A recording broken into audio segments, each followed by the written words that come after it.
Exemple d'équiprobabilité. Voici une urne contenant 3 boules bleues et 5 boules rouges, toutes identiques et indiscernables au toucher. On suppose de plus que l'urne est bien opaque. On considère l'expérience aléatoire de prendre une boule et regarder sa couleur. On remet la boule dans l'urne par la suite.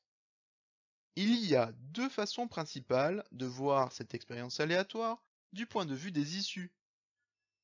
On peut considérer qu'il y a deux issues. Obtenir une boule rouge ou obtenir une boule bleue.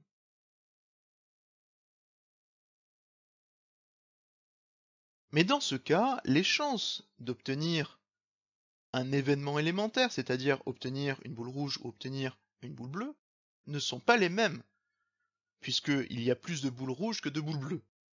Ce n'est donc pas un cas d'équiprobabilité.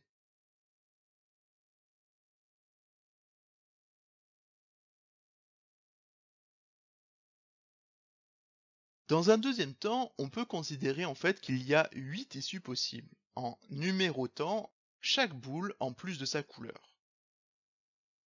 En effet, on peut considérer que ces boules sont tout de même différentes. Ainsi, on obtient 8 issues, c'est-à-dire obtenir la boule bleue numéro 1, ou la boule bleue numéro 2, ou etc., jusqu'à obtenir la boule rouge numéro 5. Et dans ce cas, chaque événement élémentaire a la même chance d'arriver, et on est dans un cas d'équiprobabilité.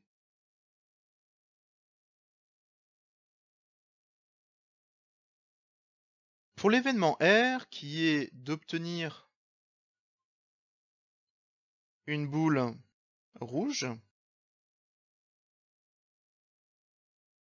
il y a toujours 8 issues au total, mais 5 issues favorables permettent de réaliser R.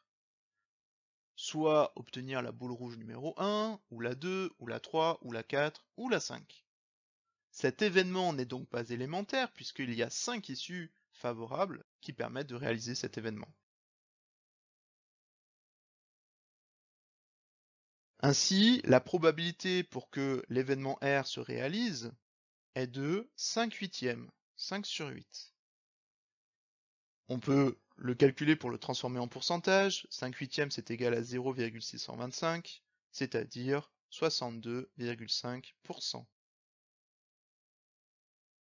En fait, à l'étape ici, c'est-à-dire 5 huitièmes, on a utilisé la formule de Laplace. 5 correspond au nombre d'issues favorables pour réaliser l'événement R, et 8 le nombre d'issues possibles.